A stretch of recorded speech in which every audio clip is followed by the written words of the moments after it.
नमस्कार दोस्तों, study journal में आप सभी का स्वागत है। हम पढ़ने वाले हैं करंट अफेयर्स जो सभी कॉम्पिटिटिव एग्जाम्स के लिए बहुत ही महत्वपूर्ण है, जैसे लेखपाल, यूपीपी, जूनियर असिस्टेंट आदि के लिए। तो क्लास को पूरा देखिएगा। आइए देखते हैं आज के 15 महत्वपूर्ण प्रश्नों को। आज है 26 मार्च। आज का पहला प्रश्न है, 24 मार्च को विश्व क्षय रोग दिवस मनाया गया। वर्ष 2026 की आधिकारिक थीम क्या थी?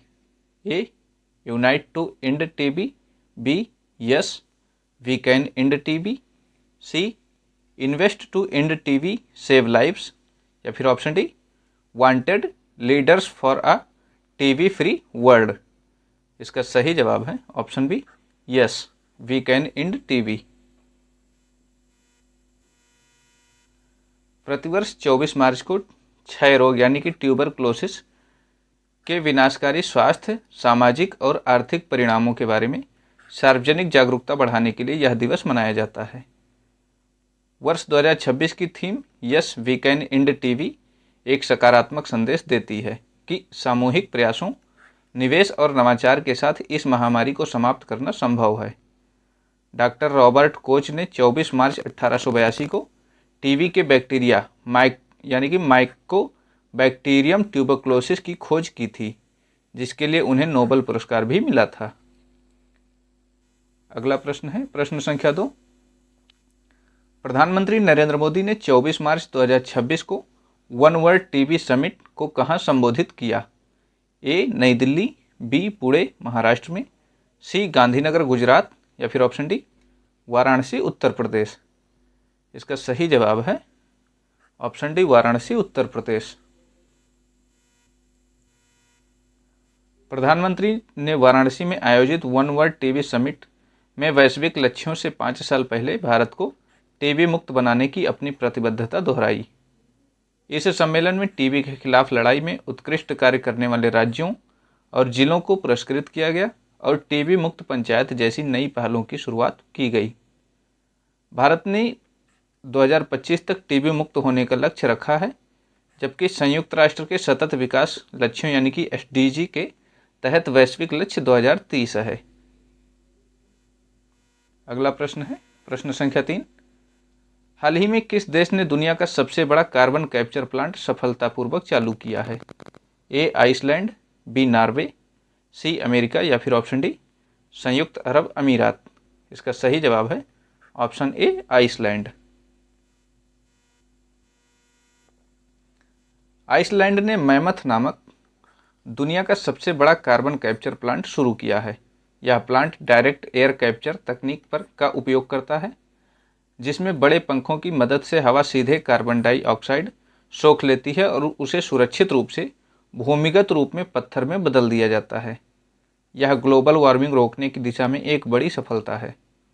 कार्बन कैप्चर तकनीक का उद्देश्य वातावरण में ग्रीन हाउस गैसों के स्तर को कम करना है। अगला प्रश्न है प्रश्न संख्या 4। 24 मार्च 2026 को जारी global E waste monitor 2026 report के अनुसार ई कचरा उत्पादन में भारत का विश्व में कौन सा स्थान है? ए, पहला, बी, दूसरा, सी, तीसरा, या फिर ऑप्शन डी, पांचवा। इसका सही जवाब है ऑप्शन सी, तीसरा।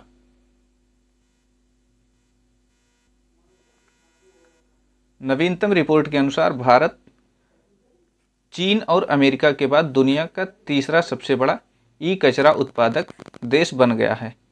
स्मार्टफोन, कंप्यूटर और अन्य इलेक्ट्रॉनिक उपकरणों के बढ़ते उपयोग के कारण ई कचरे का प्रबंधन एक बड़ी चुनौती बन गया है। रिपोर्ट में ई कचरे के पुनर्चक्रण यानी कि रिसाइकलिंग के लिए औपचारिक बुनियादी ढांचे की कमी पर चिंता व्यक्त की गई है। भारत में ई कचरा प्रबंधन नियम पहली बार 2011 में अधिसूचित किए गए थे और 2022 में इनमें महत्वपूर्ण संशोधन किए गए हैं। अगला प्रश्न है प्रश्न संख्या 5। हाल ही में किस भारतीय राज्य ने स्कूलों में स्टेम शिक्षा को बढ़ावा देने के लिए विद्या ज्योति 2.0 योजना शुरू की है? ए, असम, बी, त्रिपुरा, सी, सिक्किम, या फिर ऑप्शन डी, मेघालय। इसका सही जवाब है ऑप्शन बी, त्रिपुरा। त्रिपुरा सरकार ने सरकारी स्कूलों के छात्रों के बीच वैज्ञानिक सोच और तकनीकी कौशल विकसित करने के लिए विद्या ज्योति 2.0 योजना शुरू की है। इसके तहत स्कूलों में आधुनिक लैब, कोडिंग क्लासेज और रोबोटिक्स प्रशिक्षण प्रदान किया जाएगा। यह योजना राज्य के शिक्षा स्तर को वैश्विक मानकों के अनुरूप बनाने का एक प्रयास है। स्टेम का पूर्ण रूप है science, technology, engineering and mathematics. अगला प्रश्न है प्रश्न संख्या 6। 24 मार्च को गणित के क्षेत्र में दिए जाने वाले प्रतिष्ठित अबेल पुरस्कार 2026 से किसे सम्मानित किया गया है? A. Louis Caffarelli, B. Akshay Venkatesh, C. C.R. Rao या फिर ऑप्शन डी मिशेल टेलाग्रैंड। इसका सही जवाब है ऑप्शन डी मिशेल टेलाग्रैंड। फ्रांसीसी गणितज्ञ मिशेल टेलाग्रैंड को प्रोबेबिलिटी थ्योरी यानी कि प्रायिकता सिद्धांत और स्टोकेस्टिक प्रक्रियाओं में उनके असाधारण योगदान के लिए अबेल पुरस्कार 2026 दिया गया है। उनके शोध में यह समझाने में मदद की है कि यादृच्छिक यानी कि रैंडम घटनाएं कैसे घटित होती हैं और उनके पीछे के गणितीय ढांचे क्या हैं। अबेल पुरस्कार को गणित का नोबेल माना जाता है और यह Norwegian academy of science and letters द्वारा प्रदान किया जाता है। अगला प्रश्न है प्रश्न संख्या 7। हाल ही में चर्चा में रहा पोर्ट ऑफ बाल्टीमोर किस देश का एक प्रमुख व्यापारिक केंद्र है? A. America, B. Canada, C. United Kingdom या फिर ऑप्शन डी जर्मनी। इसका सही जवाब है ऑप्शन ए अमेरिका। अमेरिका ने के बाल्टीमोर बंदरगाह पर एक बड़े कंटेनर जहाज के पुल से टकराने के कारण पुल ढह गया, जिससे अंतर्राष्ट्रीय समुद्री व्यापार में बाधा आई। यह बंदरगाह अमेरिका के पूर्वी तट पर स्थित है और विशेष रूप से ऑटोमोबाइल और कोयले के निर्यात आयात के लिए एक महत्वपूर्ण केंद्र है। इस घटना के बाद वैश्विक आपूर्ति श्रृंखला पर इसके प्रभाव की चर्चा हो रही है। बाल्टीमोर अमेरिका के मैरीलैंड राज्य का एक सबसे बड़ा शहर और प्रमुख बंदरगाह है। अगला प्रश्न है प्रश्न संख्या 8। 24 मार्च 2026 को भारत ने किस दक्षिण अमेरिकी देश के साथ एकीकृत भुगतान इंटरफेस यानी कि यूपीआई को जोड़ने के लिए समझौता किया है? A. Brazil, B. Argentina, C. Peru या फिर ऑप्शन डी चिली। इसका सही जवाब है ऑप्शन सी पेरू। भारत की डिजिटल भुगतान प्रणाली यानी कि यूपीआई का वैश्विक विस्तार जारी है। हाल ही में भारत ने पेरू के साथ एक समझौता किया है जिसके तहत पेरू भी अपनी भुगतान प्रणाली के लिए यूपीआई जैसी तकनीक अपनाएगा। इससे दोनों देशों के बीच व्यापार और पर्यटन में सुगमता आएगी। पेरू ऐसा करने वाला पहला दक्षिण अमेरिकी देश बन गया है। पेरू दक्षिण अमेरिका के पश्चिम में स्थित एक देश है। इसकी राजधानी लीमा है। अगला प्रश्न है प्रश्न संख्या 9। हाल ही में किस भारतीय सार्वजनिक क्षेत्र के उपक्रम को नवरत्न से महारत्न कंपनी का दर्जा दिए जाने की प्रक्रिया चर्चा में रही? A. Shipping Corporation of India, B. Hindustan Copper Limited, सी.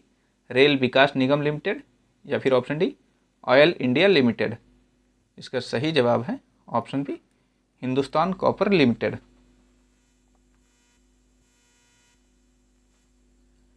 अपनी उत्कृष्ट वित्तीय प्रगति और रणनीतिक महत्व के कारण हिंदुस्तान कॉपर लिमिटेड को महारत्न का दर्जा देने के लिए विचार किया जा रहा है। महारत्न का दर्जा मिलने से कंपनी को विदेशों में निवेश करने और बड़ी परियोजनाओं में स्वतंत्र निर्णय लेने की अधिक वित्तीय स्वायत्तता प्राप्त होगी। वर्तमान में भारत में 13 महारत्न कंपनियां हैं। महारत्न का दर्जा प्राप्त करने के लिए कंपनी को पिछले 3 वर्षों के दौरान औसतन 5,000 करोड़ रुपए से अधिक का शुद्ध लाभ अर्जित करना होता है। अगला प्रश्न है प्रश्न संख्या 10। 24 मार्च को विश्व मौसम विज्ञान संगठन ने किस क्षेत्र में ओजोन छिद्र के पिछले कुछ दशकों में सबसे छोटे होने की पुष्टि की है? ए. आर्कटिक के ऊपर, बी. अंटार्कटिका के ऊपर, सी. हिमालय के ऊपर या फिर ऑप्शन डी अमेजन वनों के ऊपर। इसका सही जवाब है ऑप्शन बी अंटार्कटिका के ऊपर। WMO और नासा के आंकड़ों के अनुसार अंटार्कटिका के ऊपर ओजोन परत का छिद्र काफ़ी छोटा हो गया है। यह ओजोन क्षयकारी रसायनों के वैश्विक प्रतिबंध और पर्यावरणीय सुधारों का एक सकारात्मक परिणाम है। ओजोन परत में सुधार से पृथ्वी पर हानिकारक परावैंगनी किरणों का प्रभाव कम होगा, जिससे त्वचा कैंसर जैसी समस्याओं में कमी आएगी। ओजोन परत वायुमंडल के समताप मंडल में स्थित होता है। अगला प्रश्न है प्रश्न संख्या 11। हाल ही में किस राज्य की पारंपरिक मजुल पेंटिंग को भौगोलिक संकेतक यानी कि GI टैग प्रदान किया गया है? ए पश्चिम बंगाल, बी ओडिशा, सी असम या फिर ऑप्शन डी केरल। इसका सही जवाब है ऑप्शन सी असम।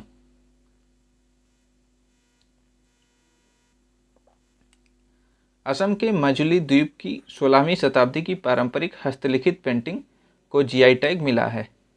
यह पेंटिंग मुख्य रूप से वैष्णव सत्रों यानी कि मठों में धार्मिक ग्रंथों के चित्रण के लिए उपयोग की जाती है। इसमें प्राकृतिक रंगों का उपयोग किया जाता है और यह असम की समृद्ध सांस्कृतिक विरासत का प्रतिनिधित्व करती है। मजुली को 2016 में भारत का पहला द्वीप जिला घोषित किया गया था।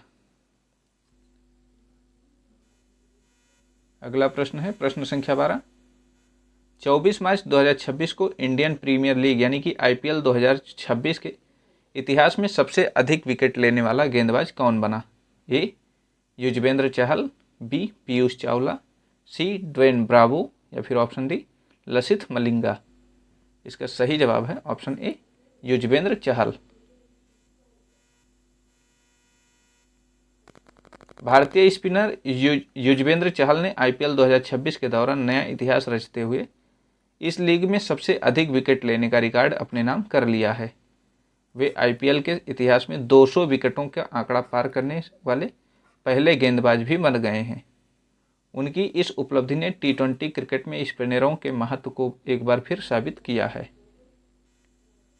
अगला प्रश्न है प्रश्न संख्या 13। केंद्र सरकार ने फेम थर्ड योजना के तहत इलेक्ट्रिक वाहनों को बढ़ावा देने के लिए कितने करोड़ रुपए का सब्सिडी फंड आवंटित किया है? ए 5,000 करोड़, बी 10,000 करोड़, सी 12,000 करोड़ या फिर ऑप्शन डी 15,000 करोड़ रुपए। इसका सही जवाब है ऑप्शन सी 12,000 करोड़ रुपए। सरकार ने फेम सेकंड की सफलता के बाद इसके तीसरे चरण फेम थर्ड की घोषणा की है। या इस योजना के तहत इलेक्ट्रिक दोपहिया, तिपहिया और बसों की खरीद पर सब्सिडी दी जाएगी। इसका उद्देश्य जीवाश्म ईंधन पर निर्भरता कम करना और स्वच्छ शहरी परिवहन को प्रोत्साहित करना है। सब्सिडी का लाभ सीधे उपभोक्ताओं को वाहन की कीमत में छूट के रूप में मिलेगा। फेम का पूर्ण रूप है faster adaptation and manufacturing of hybrid electric vehicle. अगला प्रश्न है प्रश्न संख्या 14। 24 मार्च को किस देश ने ग्लोबल साउथ के विकासशील देशों के लिए मैत्री छात्रवृत्ति कार्यक्रम का विस्तार करने का निर्णय लिया है? ए अमेरिका, बी भारत, सी रूस या फिर ऑप्शन डी जापान। इसका सही जवाब है ऑप्शन बी भारत।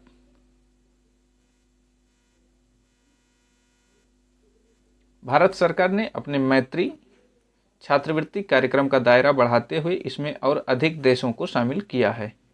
इसके तहत ग्लोबल साउथ, एशिया, अफ्रीका और लैटिन अमेरिका के विकासशील देश के प्रतिभावान छात्रों को भारत के प्रमुख तकनीकी और चिकित्सा संस्थानों में उच्च शिक्षा के लिए पूर्ण छात्रवृत्ति दी जाएगी। यह भारत की सॉफ्ट पावर और वैश्विक नेतृत्व क्षमता को दर्शाता है। ग्लोबल साउथ का शब्द का उपयोग आर्थिक रूप से विकासशील और तीसरी दुनिया के देशों के लिए किया जाता है। आज का अंतिम प्रश्न है प्रश्न संख्या 15। हाल ही में रक्षा मंत्रालय ने प्रोजेक्ट आकाश तीर के तहत किस महत्वपूर्ण स्वदेशी तकनीक का सफल परीक्षण किया है? ए नई मिसाइल प्रणाली, बी हाइपरसोनिक ड्रोन, सी रडार जैमिंग तकनीक या फिर ऑप्शन डी स्वचालित वायु रक्षा नियंत्रण प्रणाली। इसका सही जवाब है ऑप्शन डी स्वचालित वायु रक्षा नियंत्रण प्रणाली। प्रोजेक्ट आकाश तीर के तहत भारतीय सेना ने अपनी वायु रक्षा प्रणालियों को डिजिटल रूप से जोड़ने का सफल परीक्षण किया है। यह तकनीक रियल टाइम डेटा विश्लेषण के माध्यम से दुश्मन के विमानों या मिसाइलों का पता लगाने और उन्हें नष्ट करने के लिए त्वरित निर्णय लेने में मदद करती है। इससे भारतीय सेना की हवाई सुरक्षा पहले से कहीं अधिक मजबूत और सटीक हो जाएगी। इस प्रणाली को भारत इलेक्ट्रॉनिक्स लिमिटेड द्वारा स्वदेशी रूप से विकसित किया गया है। आज का अभ्यास प्रश्न है, हाल ही में किस राज्य की पारंपरिक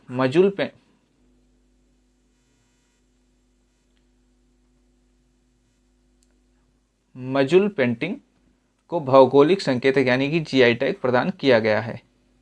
ए पश्चिम बंगाल, बी ओडिशा, सी असम या फिर ऑप्शन डी केरल। इसका जवाब आप लोग कमेंट सेक्शन में दीजिएगा। आज के लिए बस इतना ही। क्लास पसंद आए तो चैनल को लाइक, शेयर और सब्सक्राइब जरूर करें। पढ़ाई करते रहें, स्वस्थ रहें, मस्त रहें। इसी के साथ धन्यवाद। जय हिंद।